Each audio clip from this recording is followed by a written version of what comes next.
guys, welcome back. My name's Liam, and today we're not going to be looking at my Valiant. We're going to be looking at my old Dodge truck from 1986. I would call it a square body, the generation before the sort of monster truck looking ones, but I guess it's not a square body, that's a Chevy term.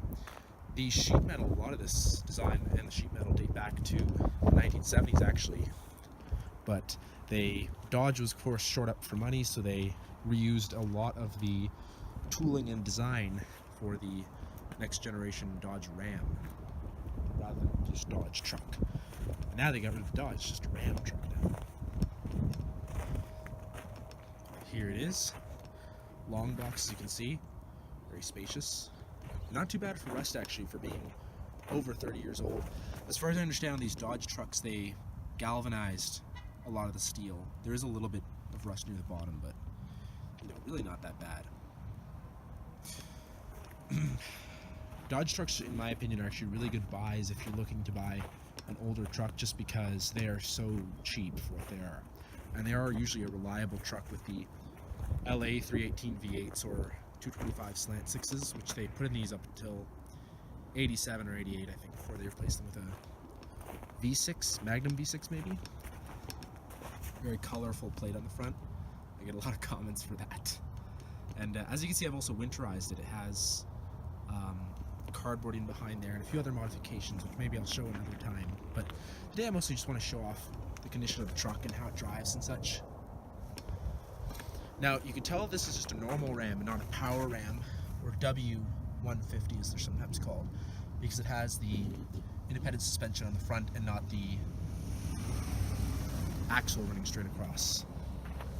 It was a very simple system they had for the four-wheel drive, but you know what? This thing actually works very well being a two-wheel drive. It has winter tires on the back as well, just on the back, not on all fours, because, I mean, it's a two-wheel drive truck, and that's really where it needs it. I can give you a quick look at the bed. The latch is a little bit sticky here, so I'll need to grab both hands for this. I put a bit of weight back here as well to even the weight distribution between the front and rear axle. And there's the old tires from the rear. And really the bed is in great shape as well. It has a bit of superficial rust, but no holes through the bed. That's where I got my spare tire for now as well. It looks cool from the outside, but a little bit jerry-rigged from the inside. Yeah, not too bad. No opening rear window, because this is actually technically a Dodge Ram D100, which I think was an option on those, not a standard feature. But yeah, you can carry a lot of stuff back here. Not too much in terms of weight. These things have a fairly light rear axle weight rating compared to the Fords and Chevys of that time, but a lot of volume space at least. This is not the original paint color also. As you can see, it's somebody painted it in this not amazing green. Let's open the door.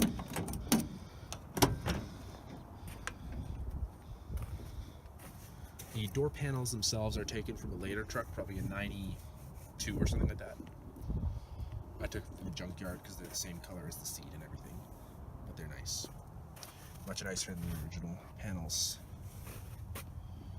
And yeah, it all works.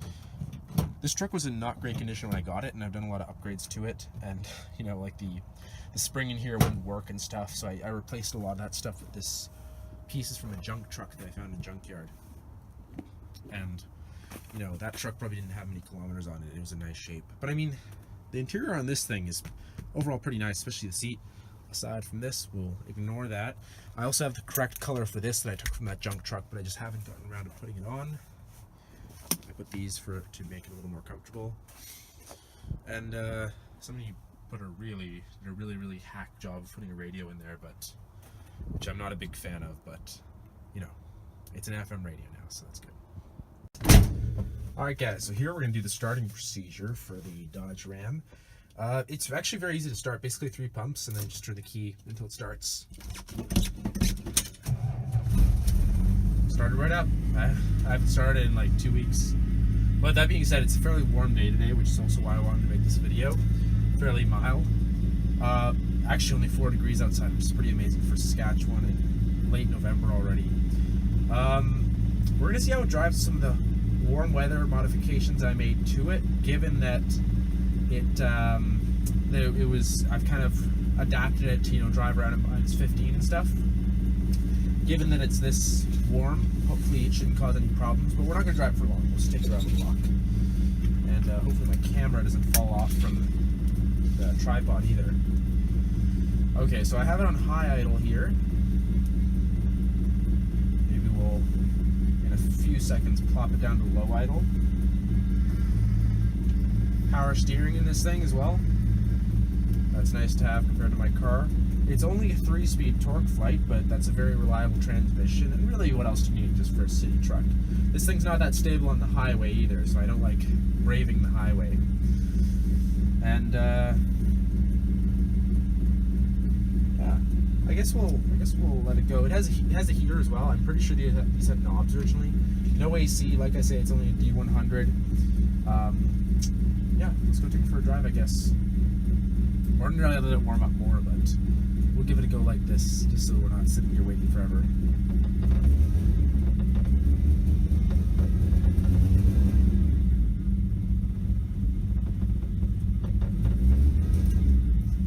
Okay, let's see if I don't stall it while trying to get out.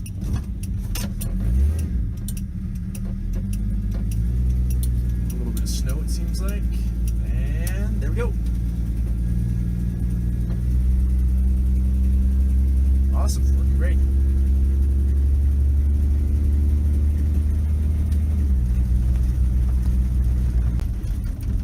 Let's get the windshield cleaned off too. It's just been sitting outside. That works too, which is pretty amazing, considering how old the truck is.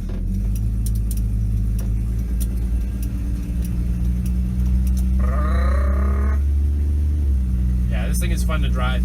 The guy also cut the guy who owned it before also cut the muffler out, I'm pretty sure, because, no, he did. He cut the muffler and cat out, I believe, because it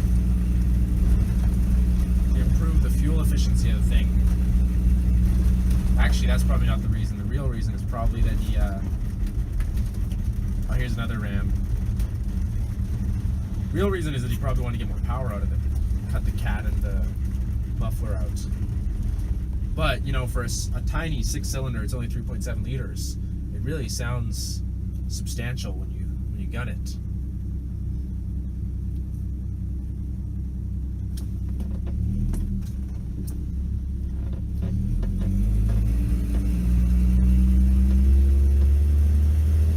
And I mean, you see this thing, it does go once you coax it a little bit and when it's warm.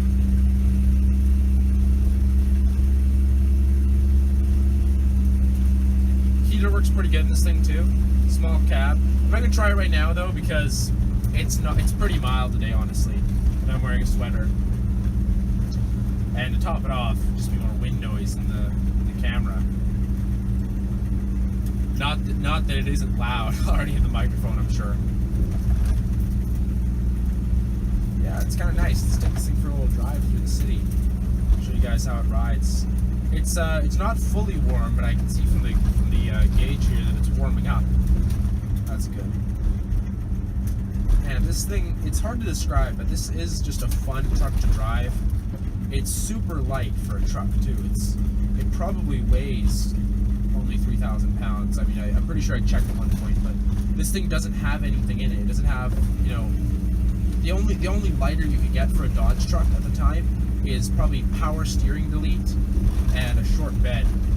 That's pretty much it, I suspect, because this thing doesn't really have many options in it at all. And I mean, no 4-wheel drive, no nothing in it really. Small engine too. The Slant 6 only weighs, what does it weigh? 500 pounds or something like that?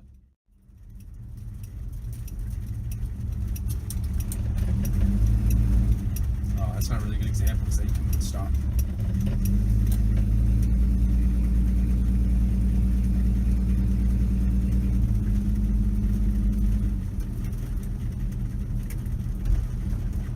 Another thing kind of funny too is that people assume that, or especially foreigners and stuff, because I work with a lot of foreigners like from China and that sort of thing, Orientals, they kind of assume that this is a fast truck because it looks like something that maybe was souped up, especially with the front plate. and it's also very loud. But no, they quickly find out that their Toyota RAV4 or like BMW X3 is way faster than this. I would wager to say that almost any modern vehicle is faster than this, just because they have like variable valve timing and they have all that stuff that kind of improves. And you know, this thing doesn't develop that much horsepower either. The engine in 1986, it probably only made 110 horsepower maybe. In the 60s, like in my Valiant, it would have made more. And plus that one has a Super 6 carburetor on it, which is just like a 318 carburetor with a big Super 6 written on top of it. But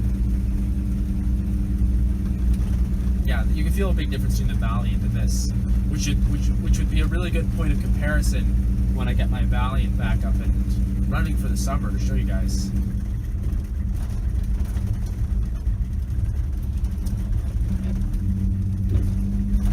You know, I really love American vehicles. There's a nice Ford. I really love American vehicles. They're just so easy to work on. Maybe I'll show you guys under the hood here in short order, but you know, a lot of people, they kind of, especially nowadays, young people, when they talk about cars that are interesting, they're talking about like, you know, a Subaru or a Scion, or even European cars like Lamborghinis or Ferraris.